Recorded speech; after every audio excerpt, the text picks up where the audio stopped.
What kind of person are you? I'm a dog person. I didn't know this for sure until last May when our family got a cat. For the last 10 years, we were dog people. At least I thought we were dog people. That is until Tchaikovsky entered our home. Chai is a 7-month old orange tabby, and he has stolen the hearts of the ladies in our home. Chai gently cuddles them with affectionate head bumps and purrs. He lays on their laps, keeping them warm during these cold or cool fall evenings. They are clearly cat people. But the affection that I get from Chai is the launch across the bed and tackle my toes kind of good morning, or the 11 p.m. chase around the house, I'm not going to go into the kennel at night kind of love. It's just not my kind of animal fun. The interesting thing about the discovery that I'm a dog person is that I didn't know for sure until we had both species living in our house. Growing up, my family had both cats and dogs, just never at the same time. Looking back, I enjoyed each pet for their unique personalities, but I never had the chance to compare the two species in real time. Now that I know that I'm a dog person and that my wife is a cat person, I've gained a new clarity about our own personalities. She can take the pain of a few cat scratches for the soft embrace of a sleepy kitten. And I would much rather, pick up poop just to enjoy a long walk with the dog exploring the neighborhood. All this to say, our favorite pets often fit our personalities quite well.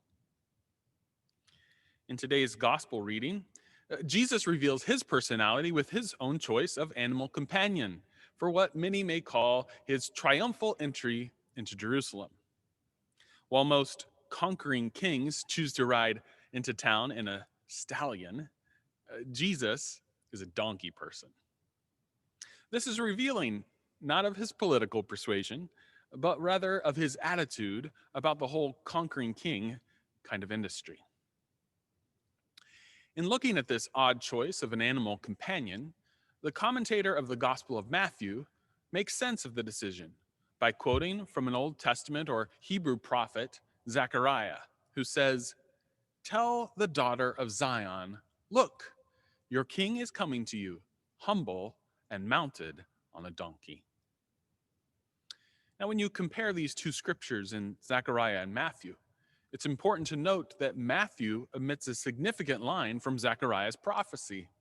He leaves out, "He is righteous and having salvation." It seems to me that Matthew intends to emphasize Jesus' appearance on a donkey, a humble service animal, instead of on a horse or a stallion, a large, faster animal suitable for mount by a soldier. All this to convey an essential element in Jesus' leadership.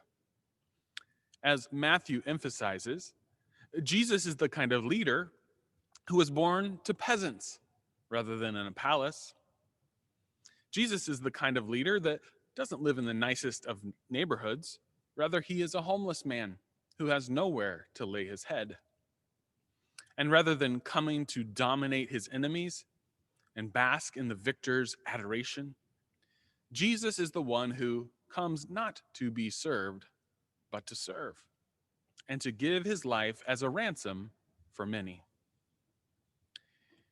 When we pay attention to Jesus' choice of animal companion, rather than ignoring his decision to ride in on a donkey, we might question this idea of still calling this his triumphal entry.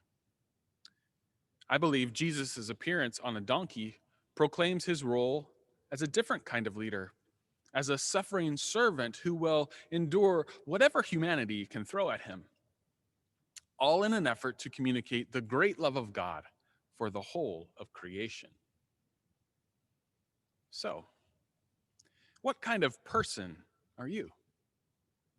Are you a dog person or a cat person, a donkey person or a stallion person? And what does your choice of animal companions tell you about your character, your values, or your life mission? While we don't always think twice about our choice of animal companions, I can say with confidence that the way we treat our pets says a lot about our character and our convictions. Our pets see us at our best and at our worst, and most love us unconditionally. They are, in many ways, daily reminders of the unconditional love of our Creator, who has gifted us with a unique role as humanity, that of peacemaker, caretaker, and loving companion to all who share this creation. Amen.